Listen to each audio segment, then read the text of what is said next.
I'm Kathy Wurzer. I'm the host of Morning Edition on Minnesota Public Radio News and guest moderator of tonight's forum. This event is being broadcast from Westminster Presbyterian Church, located on the Nicollet Mall in downtown Minneapolis. It is my pleasure to introduce our speaker. Pete Docter is a film director, animator, and screenwriter at Pixar Animation Studios. He contributed to the story and characters of Toy Story, Pixar's first full-length animated feature film, and served as the supervising animator for that film. He wrote story treatments for Toy Story 2 and Wall-E, and directed Monsters, Inc., Up, and his latest release, Inside Out. He's been nominated for 6 Academy Awards and 1 Best Animated Feature Film for Up. Born and raised in Bloomington, Minnesota, he graduated from the California Institute of the Arts, where he received a Student Academy Award. In 1990, on the day following his graduation, he began work at Pixar Studios as its 3rd animator. Time has shown the great wisdom of their choice. Ladies and gentlemen, please join me in welcoming to the Westminster Town Hall Forum and back home, Pete Docter.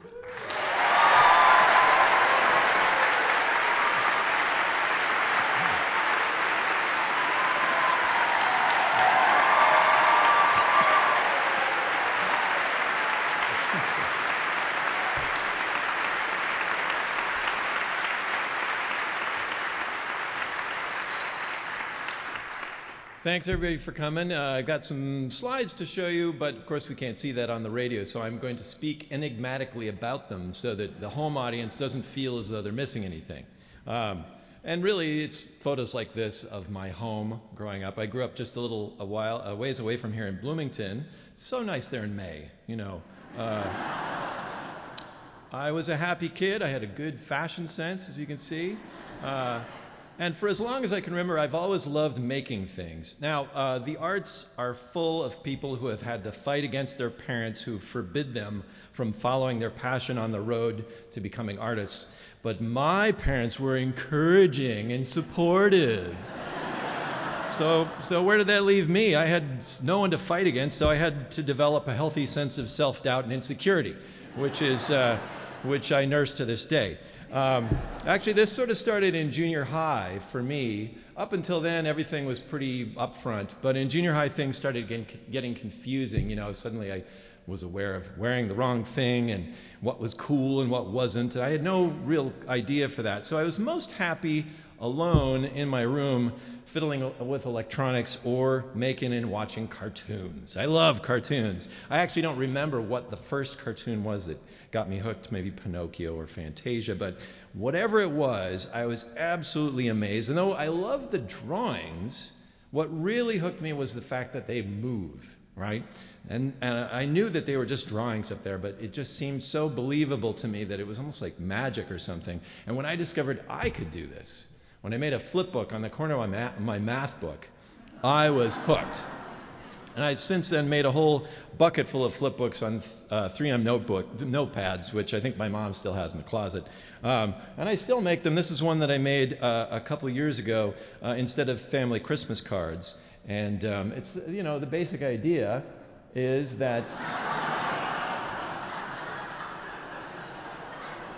you can't see the end card says, "The joyous sounds of Christmas." So, but from an early age, I knew this was what I wanted to do. This was what I wanted to know more about. Now, as a kid, I believed 2 things. Number one, the people who made these cartoons were unapproachably brilliant group of super geniuses.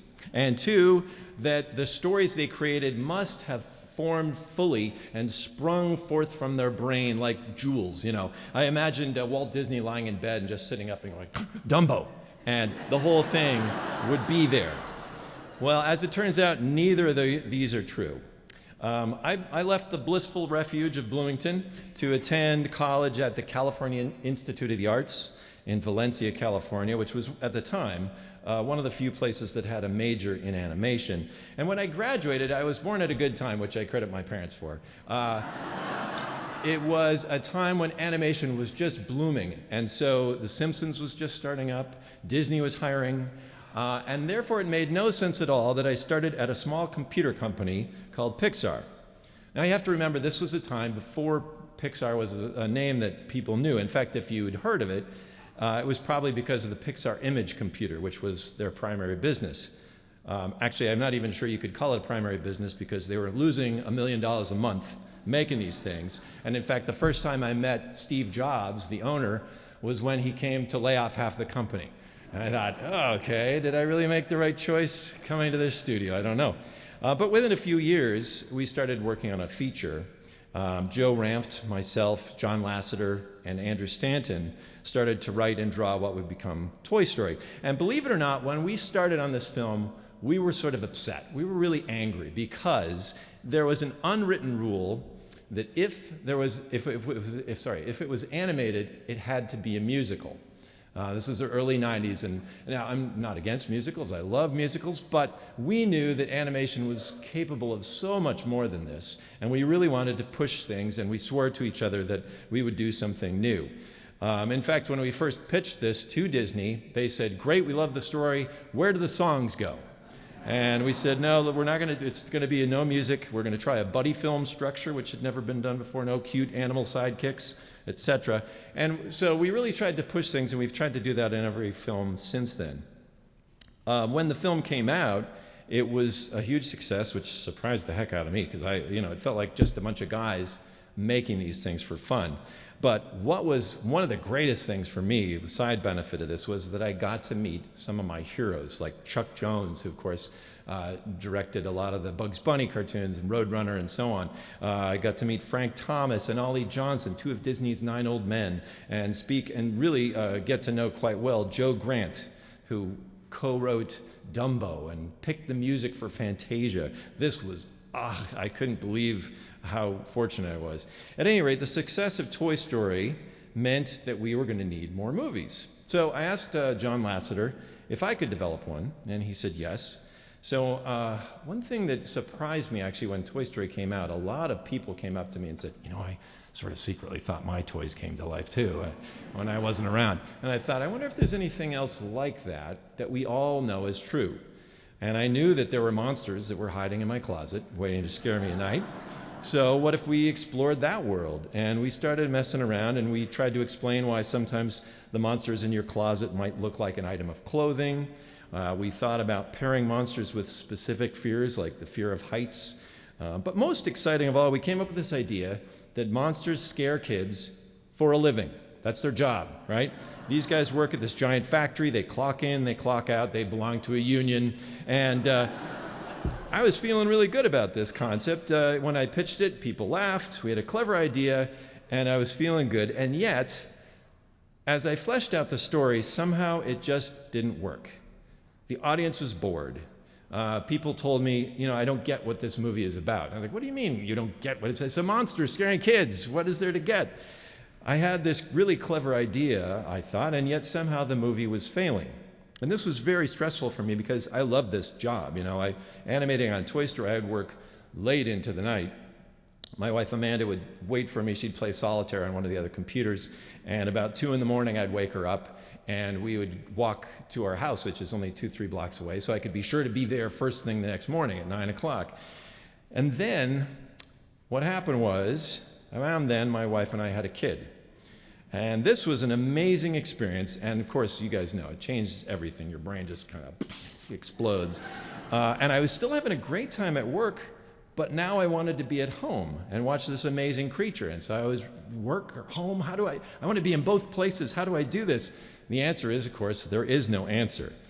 And that conflict became the deeper story of what Monsters, Inc. is really about. It's not a monster who scares kids, it's a guy who loves his job and comes to care for a kid. So to me, that was a real lesson, that these stories are most interesting to people when they're about real, unsolvable life issues. Luckily, the film was a success, and they said, all right, you can do another one. So this time I wanted to do something really new and push something that, do something nobody had ever seen before. And I had this idea about a floating city.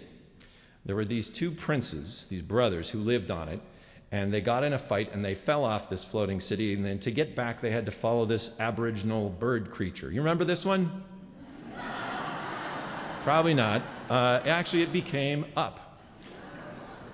So the design work was really awesome, and this whole story was, to me, clicking along in an interesting way, but it really just didn't land with people. I remember one of the guys, Lee Unkrich, said, I really have trouble relating to princes who get everything they want.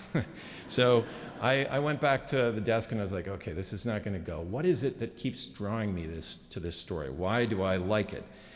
One of the things that nobody told me when I was directing Monsters was that as a director, you don't actually do anything. All you do is talk to people. And so growing up as an introvert, the idea of talking to people, by the end of the day, I would just crawl into my desk and kind of rock to myself. I found myself seriously doodling a lot about being stranded on a tropical island.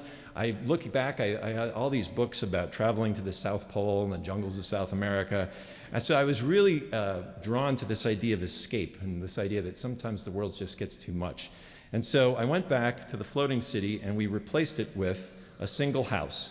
And those princes became a lone man.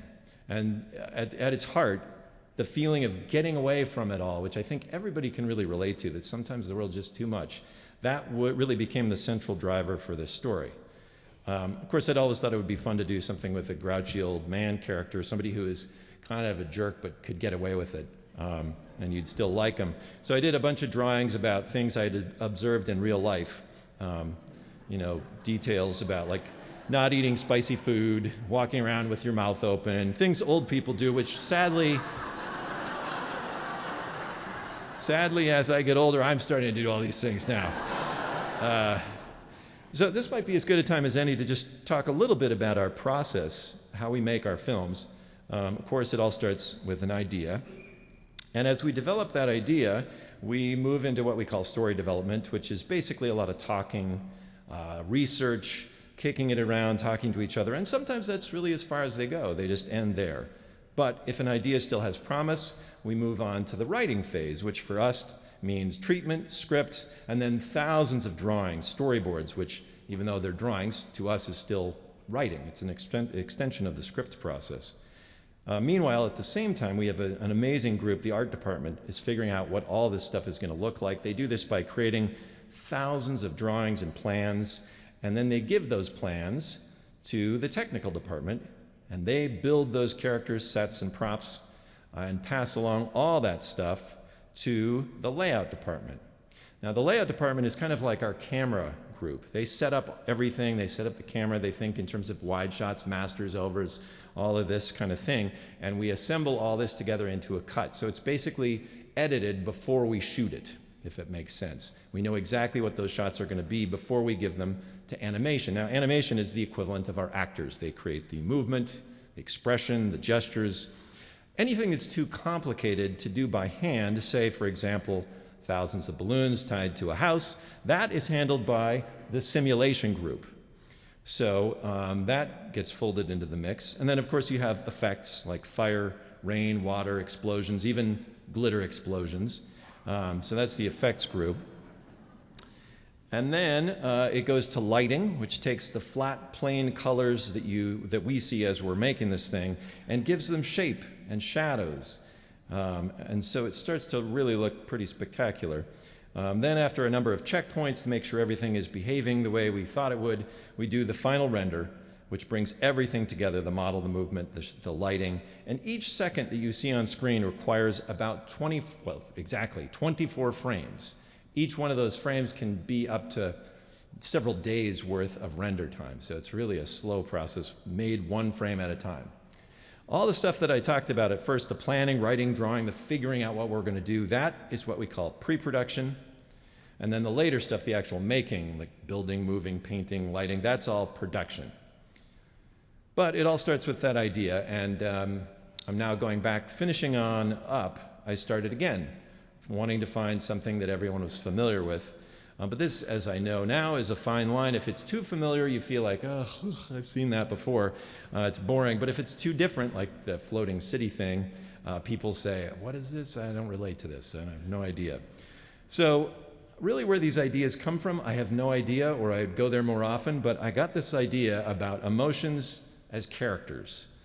And I'd seen books and movies and things that take you inside the body, but I'd never seen emotions brought to life as characters, and that seemed really intriguing to me. I felt like, boy, if we do this right, this could be like our version of the Seven Dwarfs, strong characters that you would know instantly what they're all about.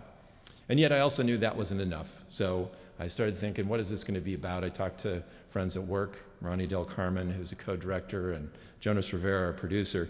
And as it turned out, about this time, my daughter, Ellie, was about 9 when she did the voice of young Ellie in Up. So if you've seen that film, that character was actually a lot like her. She was always full of goofiness and pep and energy until she turned 11. And suddenly we had a lot more moments of quiet and drama, and I just thought, I wonder what's going on inside her head. Because I remember that happened to me too, as I talked about. That's a difficult time growing up. And so we thought, what if we took this idea of examining what it is to grow up as personified through emotions as characters?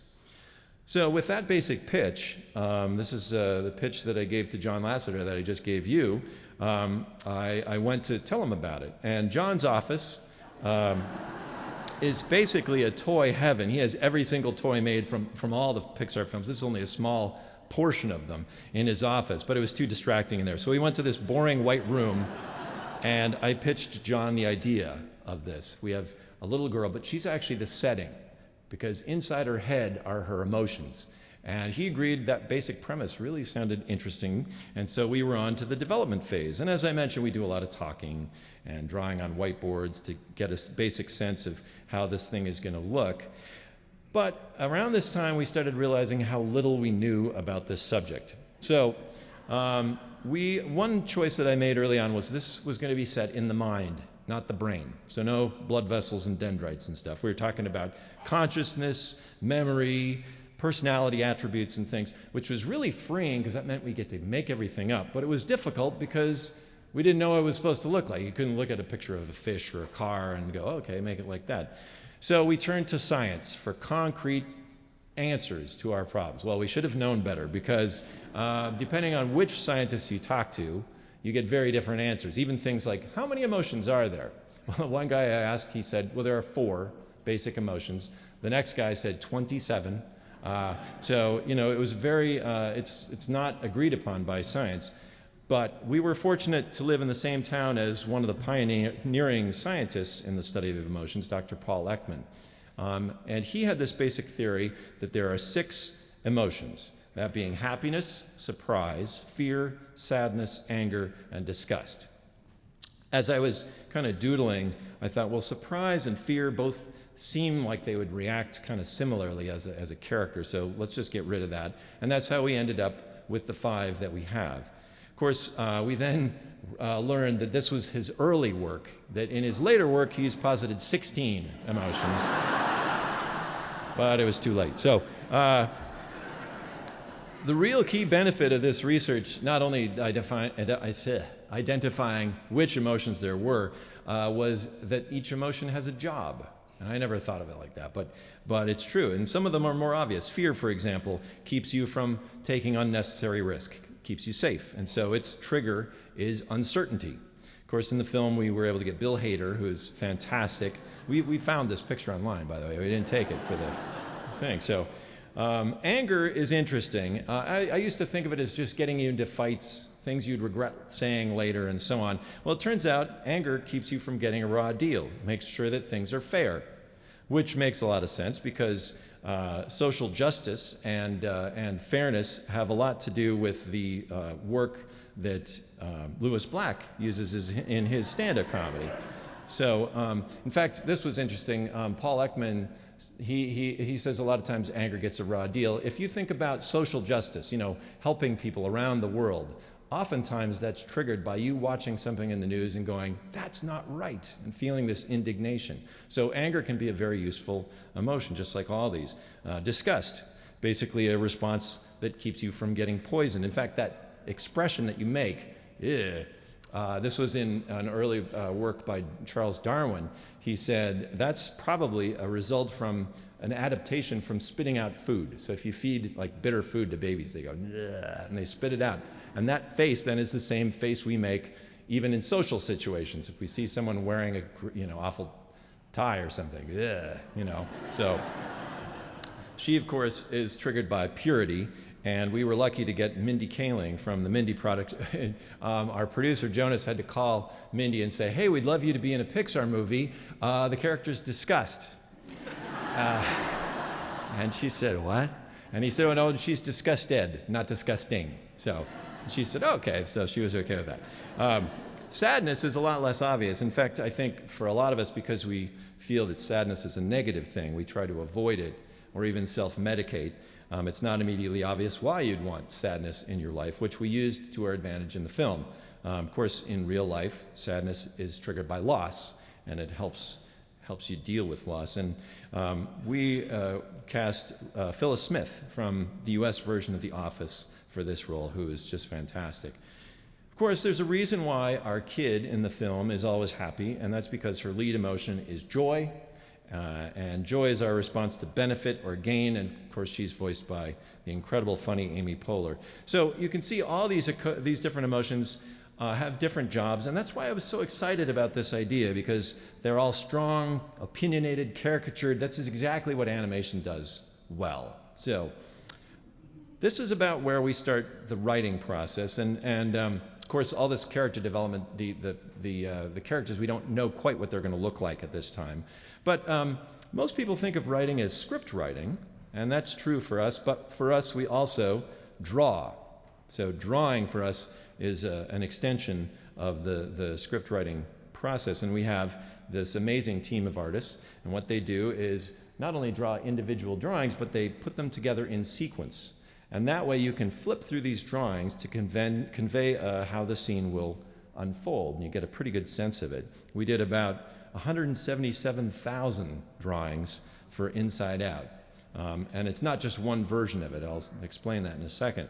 Once I approve these storyboards, they go to editorial, and our editor, Kevin Nolting, cuts the boards together with dialogue, music, and sound effects and stuff that we create ourselves. And when it all comes together, it gives you a basic sense of what the film will be like, and we call this a story reel.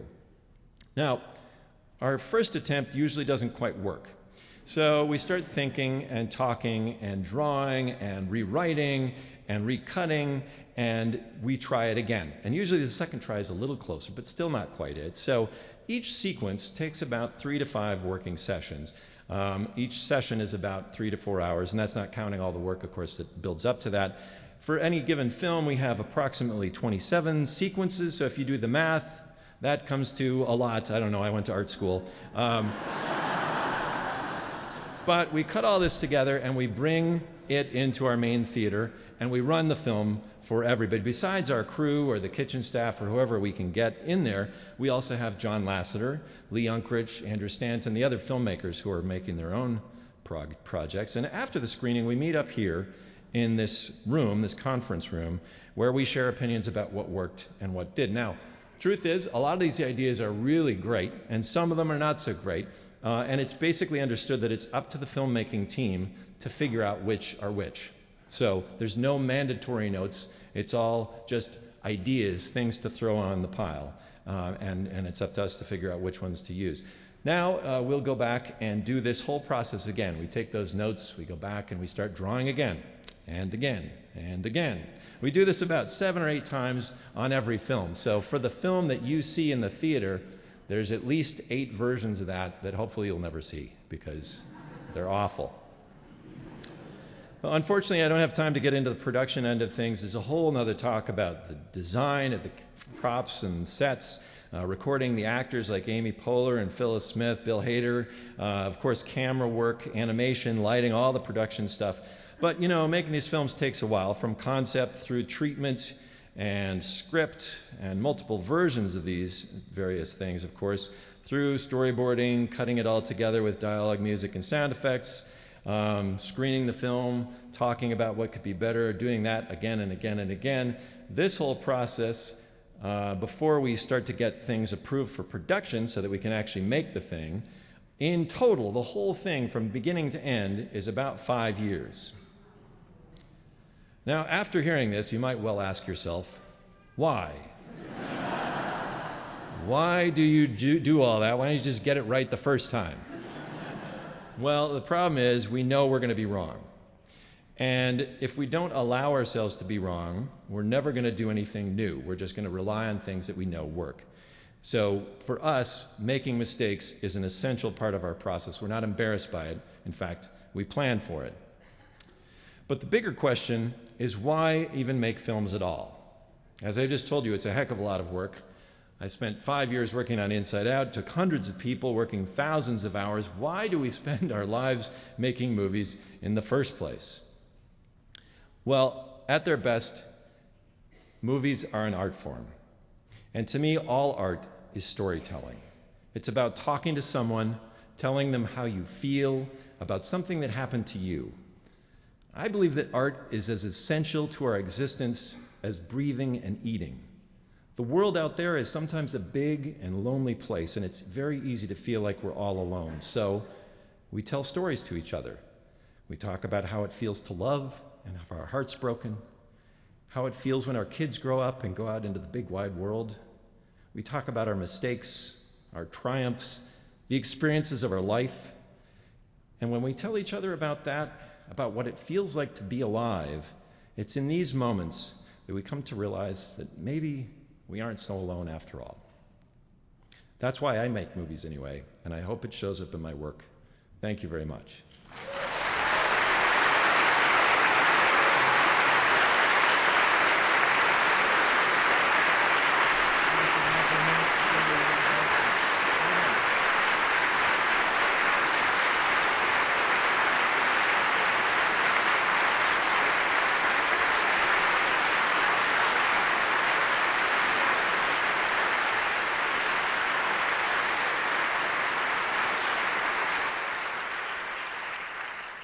Thank you, Pete Docter. You are listening to the Westminster Town Hall Forum broadcast from Westminster Presbyterian Church on the Nicollet Mall in downtown Minneapolis. I'm Kathy Wurzer, the guest moderator of tonight's forum. Our speaker is Pete Docter, animator and director at Pixar Animation Studios, whose recently released film, Inside Out, has received wide acclaim. Now, while the ushers are going to collect questions from the in-house audience right now, I'd like to invite the radio audience to join us Thursday evening, October the 1st, 7 p.m., when Tavis Smiley will speak on the topic, No One Left Out, Creating Communities of Justice. Information can be found online at westminsterforum.org or minneapolisideaexchange.com. Again, westminsterforum.org or minneapolisideaexchange.com. Pete, if you'd like to come up to the podium here, the pulpit, I'll present some questions from the audience. I bet we have some good ones. We always do here at Westminster Town Hall Forum. You had a quote a while back. You can have Academy Awards sitting in your office, but you still feel like that was probably just a fluke. That was probably the right combination of things that happened. Can I do that again? I have no idea. Do you worry about the creative well going dry? That has to be a lot of pressure, and how do you overcome that? I don't necessarily worry about it going dry. I worry about it never having existed in the first place. That somehow, I was relying on the right people and that weird magic stuff happened and that I'm not actually very talented. That's I think everybody kind of has those worries at moments at very least. So, yeah. Good questions here. What Pixar character is most Pete Docter-esque? Sorry, What Pixar character is most Pete Docter-esque? I don't know. Probably Kevin the bird from Up. In fact, I actually did the voice of that character. If you want me to do it now? Yeah.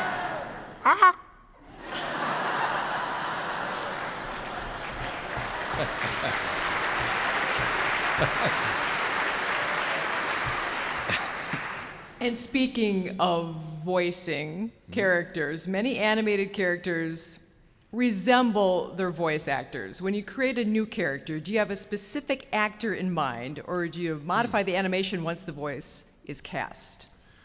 We usually have the characters fully designed and built and even articulated, that is, they are able to move inside the computer, before we think about casting. But once we do cast, we record before the animation is done, and we're able to then watch and listen to those actors so that we can borrow little nuances or expressions and gestures. And I think this is what people mean when they, well, a lot of people will say, boy, Billy Crystal looks just like Mike Wazowski. And I don't think Billy Crystal would like to hear that. But that's probably what they mean, because we were able to do the little, like, he sort of talks out of the side of his mouth, and we borrowed the little kind of opening on one side more, and so on. So that's all great observation on the part of the animators that I work with. Do the actors and the actresses kind of get into the process? Yeah, they do. They love, the nice thing about working in animation is you don't have to do costume and makeup. You just roll out of bed, and it doesn't mean it's not a lot of work. They sweat. We make them really work. But they really contribute a ton. In this film, everybody, but especially we worked with Bill Hader and Amy Poehler as writers. So we would just sit and workshop ideas, and they really get into it, and that's what makes it fun. This is from a student. What makes a compelling character? Well, there are all those books that you read that talk about like self-contradiction and nuance and multifaceted, so that just when you think you know them, you surprise the audience by bringing something else. But I think the truthful answer is I have no idea. I don't know where these characters come from. I've seen them created from nothing to finished, and it just feels like they have already existed somewhere out there in the world, and we somehow captured the right little pieces of it and put it on film. I know that sounds very sort of artsy-fartsy, but yeah, it's a mysterious process, I'll say that. This is another student. Good question. How do you deal with creative disputes during a film's production, especially when all sides are equally passionate about their ideas? Mud fights. Excellent. Get in there. No. I bet you could take somebody down. Yeah, that's right. We just continue to argue. Steve Jobs had this great saying. He said, if someone disagrees with me, I just continue to tell them why I'm right. I think I'm butchering that quote, but it's essentially we try to convince each other as desperately as we can. And that sometimes adds to spirited discussions, shall we say. But I think that's good. Not everybody gets along all the time. As long as the disagreement is about the work, I think it's good to have some fights and butt heads a little bit. So in the end, what's right is the audience. So I might feel passionately about some idea or joke or turn in the story, and then you put it up on the screen, and if it doesn't land, you're like, well, all right, that didn't work, and go back and figure out what would. I liked listening to you talk about the process, the creative process, and what goes into making a film. Audience member wants to know, can you talk about what the work environment is like at Pixar? It looks like it would be fun. It is. It's a great place to work, and I credit, a lot of people. John Lasseter has this incredible sense of play in everything, and he's really brought that spirit to the whole place. It's a place you'll see people riding scooters and, wearing ridiculous clothing and making costumes, decorating their offices. We spend a lot of time kind of goofing around. Well, actually, that's not true. We spend a lot of energy goofing around, but not a lot of time, because a lot of it is devoted to work. We work really hard. So that is actually absolutely true. Somebody's laughing in the audience. I know. No, it really is. The animators, and we've gotten better at this, but on Toy Story 2, people worked so many hours that they've developed serious cases of RSI. People were out for years. We have producers who usually you kind of think producers' job is to say, come on, work a little harder. The producers at Pixar have to say, go home, stop animating, because people care so passionately about what we do that people really do work very, very long hours. Inside Out being the obvious example, how did growing up in the Midwest shape the stories you tell? I think, we're all sort of these bowls of soup made of all the ingredients that have been thrown in, and oftentimes I'm not even fully aware of what went into that soup to make who I am. But I think there's a sense of community here that obviously I feel like hopefully informs the stories that I tell and the characters. Sense of humor. I know some people don't believe that Minnesotans actually have a sense of humor, but I think all of that went into the work, and probably it's for somebody else to say exactly what, rather than me. Simple question. What's your favorite movie? Ooh. That's not a simple question, actually. That's, I mean, depending on the day and depending on what we're talking about, I'll be able to list off, 50 or so. I mean, there's Wizard of Oz. I mean, Dumbo is fantastic. Paper Moon. You better cut me off. I'll just keep going. You know, I talked about Paper Moon Yeah. backstage. Why'd you like that movie so much? Are you familiar with that film, the Bogdanovich film? It's fantastic. Hey, all right. There's Mr. Bogdanovich up there. No, it's a fantastic film with a very wonderful relationship. And I think to me, if you really strip down why you like a film, what compels you to keep watching, I'd say like 99% of the time it's relationship. It's watching a character grow and change, and what changes people in real life? Other people. So that film in particular, I think, just is so well done and crafted so brilliantly. Those characters bumping and rubbing up against each other. It's just fun to watch. Your parents are enthralled with you tonight. Was that always the case? Oh, yeah. Yeah, no, as I mentioned, my parents, I think, have been incredibly supportive, not of me alone, I have two sisters who are also in the arts. They're both musicians. But my parents are both teachers, and I think they've encouraged a wide net, hundreds and thousands of people, and I'm very thankful for them. So, yeah.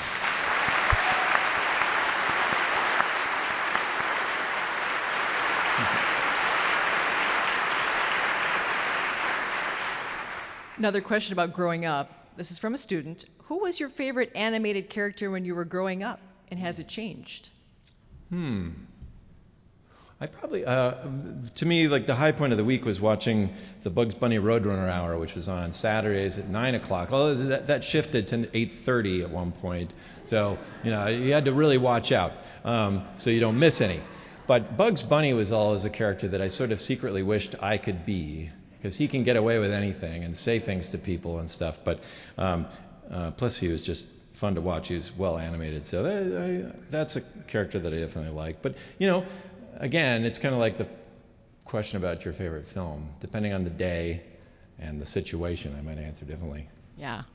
It's a tough question. Where do you go for inspiration? I try to keep a sketchbook. I'm not as good as some of the other guys at work, but sitting at the airport, instead of taking my iPhone out, which definitely I'm guilty of, just ask my wife, I'm addicted to this stupid thing, but I try to grab my sketchbook and watch people, because you never know where little nuances or ideas are going to come from, the way somebody holds their fork, or a particular walk, or whatever, things people do.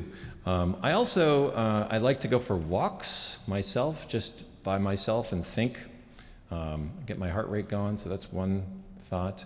Another thing that we do, if you're stuck for ideas, this is kind of a trick, is to just start making a list. Because a lot of times what's holding you back is self-censorship. You think, that's stupid. So if it's stupid or whatever, write it down, and then just keep going. And if you force yourself to just keep going, by number 14 or 37, hey, wait a minute, that's actually pretty good. So that's another trick we use. This is from a little animator. Hi, Pete. Hi. What's your favorite emotion or sensation to convey in animation? Most of my own animation is about jumping, and because that's really fun to animate characters moving around a lot. So I'd say joy for sure is the most fun from a movement standpoint. In the film, fear was also, I didn't actually get to animate any of the characters on this film. Like I say, directors don't actually do anything. But fear was a lot of fun to watch the animators, because he was so wild and would zip around. That was a great character as well. I've worked with directors and producers in my past. Can you give us an idea of what those pitch meetings are like? Because it can be pretty tough in there. Pitching the story, you mean? Yeah. Well, yeah, I mean, you really have to be kind of part salesman and think about how's the audience going to react to this? What in particular are they going to react to? And how do I convey it in a way that makes them interested and lean forward? I mean, that's really the key. But, sometimes audiences are tough, and The nice thing, at the end of the day, I know that at Pixar, even if the audience is sitting there kind of, not looking very happy, they are there to help me.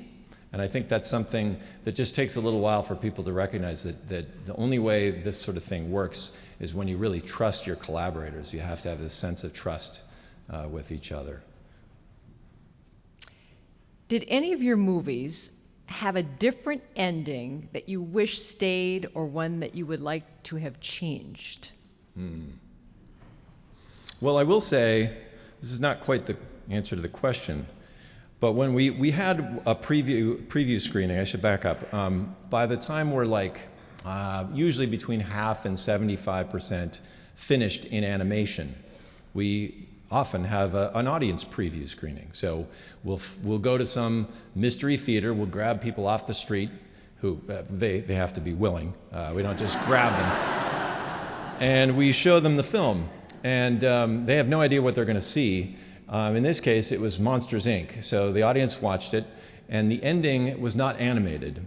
It was just drawings. It was just storyboards. And someone, I think in the audience preview screening, they have like a question and answer thing afterwards, said, I want to see what happens to Sully and Boo when Sully goes to see Boo again. And then the guy says, how many people want to see that? And everybody raises their hand. And all the executives turn to me and say, you got to show them what happens to Boo next. And I was thinking, this is going to be a disaster because there's no way I can do something that'll be as good as what's in their heads.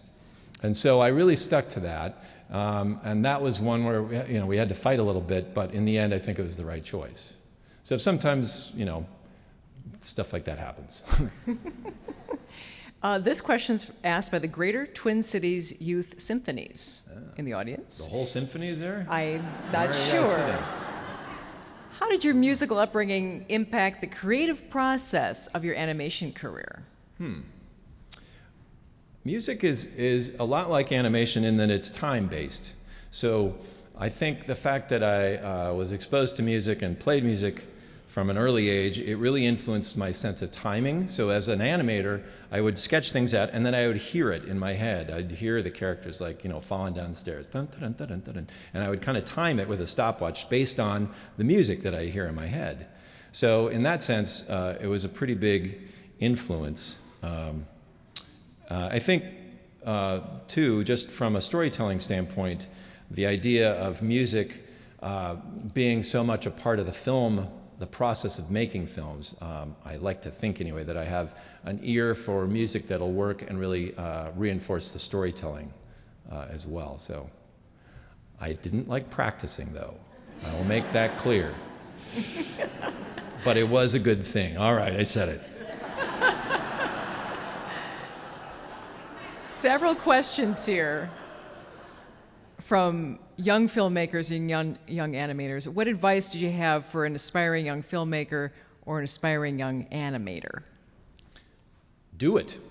There's nothing holding you back. I mean, when it used to be, when I was a kid, you'd shoot on Super 8 film, and you had to have enough money for that, and then you'd take it to get it developed and wait a couple days. Now you have your iPhone. You could literally make a movie with this thing. Using your computer, you can do stuff. A lot of times people come to me and say, I'm thinking about getting into animation. I'm like, well, do it. You wouldn't ever expect a kid to pick up a violin and play at Carnegie Hall that night, right? Filmmaking is the same way. It takes a lot of practice. There are going to be a lot of mistakes, and you just have to do a lot of it before you're going to get really good.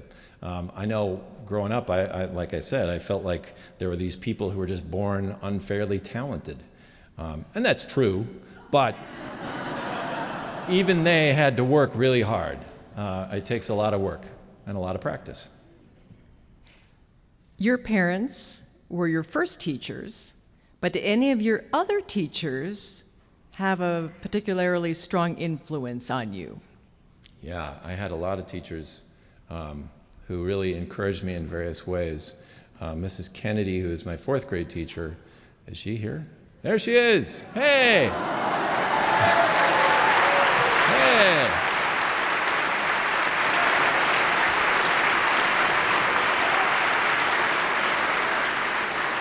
There, I think you'd seen that I was drawing a lot of Peanuts cartoons, basically copying them, right? panel by panel, because I liked Peanuts. And she said, why don't you try doing some of your own? You know, and so just little things that people, you might not even remember later, but it doesn't take a lot sometimes to encourage somebody and just push them in the right way. I had a great teacher. I was lucky in high school to be part of this outreach program that kind of placed students in different places. I worked at this company called Bages Jones. And again, okay, so this company was in Edina. I think they're out of business now. They made commercials, and out of the goodness of their hearts, who knows why, they said, yeah, sure, kid, come on in here, use any of the equipment you want, and bother any of these guys who are supposed to be doing their work. You know, somehow that worked for them, and it was an incredibly encouraging thing for me. I learned a ton from those guys. So there's just so many, you know, anybody who could ever stand up and say, hey, I'm a self-made man, I think they're full of baloney, because everybody has, you know, shoulders to stand on, and I have a lot. You and I were talking about writing off stage, too. Who Yes. really taught you how to write? Yeah, a lot of folks. I mean, Miss Clarence Swisher, who was our 12th grade writing teacher, is a bunch of guys that I went to high school with who are nodding now. She was tough. She was tough because she would really, there was a lot of red on the paper, you know. But she was telling us stuff over and over and over, and I look back and I go, how thick-headed was I that I didn't understand what she was saying? But I didn't, and it just took a while. So. Well, you weren't ready for it at that Yes. point. Yeah. Yeah. She's in the audience. Is she in the audience? There she There is. she is. Oh my gosh.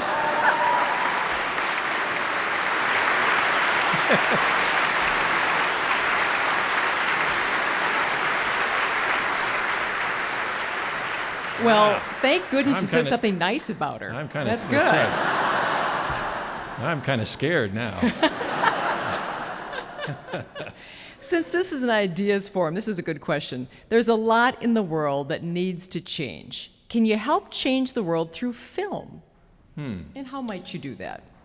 Well, that's a big question. I know for me personally, I mean, I'm as I talked about, I'm trying to say something about my own life, and I think Pixar is definitely, you know, they want strong stories, and we're always looking for entertainment. So I think, just so that it doesn't come off like we're trying to be too highfalutin here as I talk, what we're trying to do is just make funny movies, right? That entertain people, that move people.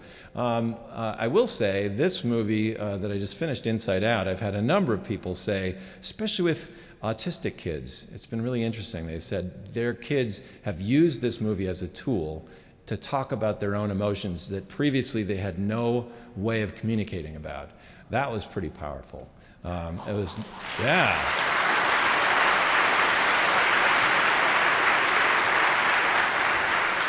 I can't take credit for that because it's just a great byproduct of the film.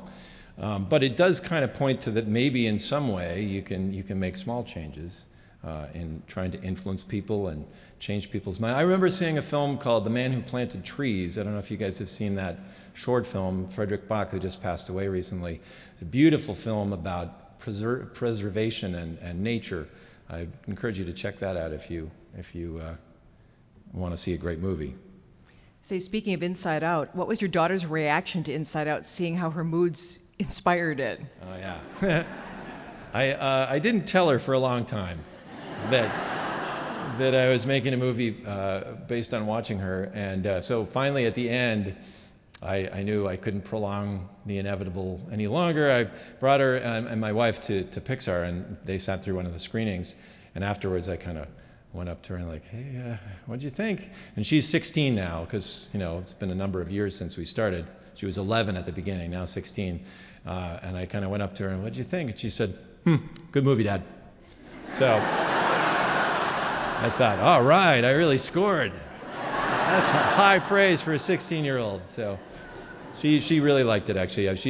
I'm sort of exaggerating. She did later confess to really being moved by it and crying and laughing and so on. So that's really cool. I think I have about 2 questions left. Since Okay. becoming a director, do you ever get the opportunity to do more of the nitty-gritty animation anymore? And if you don't, how do you exercise those skills? On Monsters and on Up, I was able to animate the last shot of those films. So I got to do a very small amount. And then I still do flip books just for my own fun. Because I kind of don't, I want to feel like I actually do something. And I do, obviously I do some writing and things like that as well. I mean, what's interesting is the work at Pixar is great, and it's a collaborative process. So that fulfills a certain, almost like a sense of community in a way. Like you feel like, hey, we're in this together. By the end of these movies, and everybody goes on to other movies, there's this sense of, oh no, my family is, moving to South America or something. You have this sense of this real sadness because these people have become so close. The act of creating something together as a group is really pretty amazing. But it is also nice. It's a different kind of an itch to scratch to just make something yourself that nobody else has an editorial voice in. I could just do it, and if it's bad, then so be it. But it's mine, So I try to balance those things. Final question, a good way to Yeah. end it. Can you talk about the outtakes at the end of your movies? Do you just have fun at that point? That was an idea John Lasseter had even on Toy Story, that the very first film that we did, that maybe we would end it by showing these outtakes. And we were barely able to finish the movie, much less do any outtakes. But we started doing it on Bug's Life. And the interesting thing is it's actually a lot of work because like in live action, those are actual mistakes, right? So if you film actors and they flub the line, everybody laughs, and you can just show that. In our movie, we have to write it, perform that, animate it, and pretend it was a mistake when it was actually all planned out. So that's quite a different thing, but it is fun. It's definitely fun. I mean, I will say just in closing, I feel like I'm probably the luckiest guy in the world. I have this amazing job that allows me to do what I love. And I know it's very rare, I totally know this, that somebody would say, hey, come here, what movie do you want to make? I have that situation. I don't get to totally call all the shots, but I don't want to either because I think it's a necessary thing to have checks and balances. I work at this company, Pixar and Disney, that is then able to turn around and show those movies around the world. So I'll go to South America or Russia or whatever, and people will have seen these movies that I made. It's crazy. I am so grateful for that. And I'm grateful for you guys for coming this evening. Well, Pete, you are fantastic. Ladies and gentlemen, Pete Docter. Thank you.